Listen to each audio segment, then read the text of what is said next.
Welcome. Take a deep breath and slowly let it go. Now look around you, not just with your eyes, but with your presence, the space you live, in the walls, the corners, the floors, the things you call your own. This is your home, and more than a place of rest or shelter. It can become something sacred. It can be a temple not of religion, but of reverence, of stillness, of shared peace, a space that reflects not just your taste, but your truth, not just your habits, but your heart. When we begin to see our home as a reflection of our inner life, we stop filling it with distraction and begin filling it with intention. We pause before we bring something new inside. We ask, does this support peace? Does this create clarity? Or does it clutter the space and cloud the mind in a temple? There is no excess. Everything has purpose. Even the empty spaces speak. They invite breath. They offer quiet. And the same can be true of your shared home.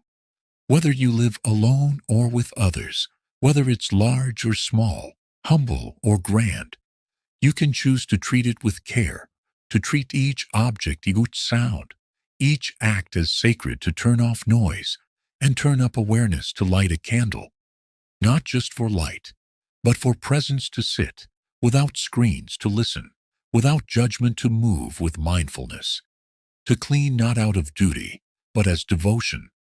When we shift our relationship with the home from a place of consumption to a place of connection, the energy changes. It becomes softer, slower, more aware.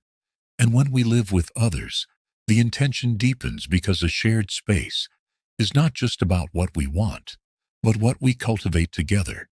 It's about creating an atmosphere where joy can rise naturally, where calm is not rare but normal, where laughter echoes more than complaints, where silence is welcome and not awkward, where love is not just spoken but felt in the very air. In Zen, we learn that everything is practice, and that includes how we sweep the floor, how we arrange the table, how we greet one another in the morning. A temple is not only found on mountaintops or behind golden statues. It can be created in the kitchen, in the living room, in the quiet corner, with a cushion and a little light. When we remove what we don't need, we make space for what we truly want. And often what we want is not more things, but more peace, more warmth, more being together with intention. When we fill our home with calm, it becomes easier to return to calm. When we fill it with beauty, and not just decoration, it nourishes the spirit. When we live by intention, not just impulse, we create harmony, not just a place to sleep, but a space to grow. So consider today what you can let go of, not just in your closet, but in your energy.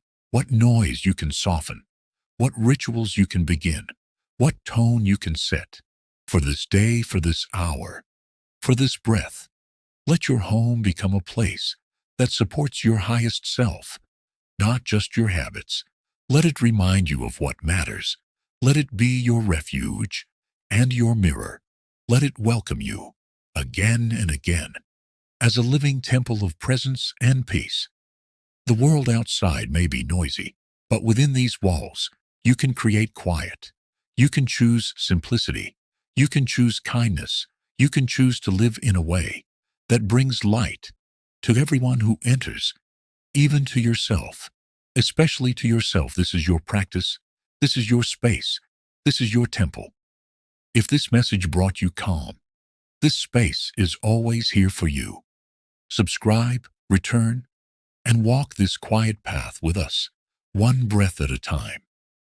Until next time, remember, let your home be where the heart is still.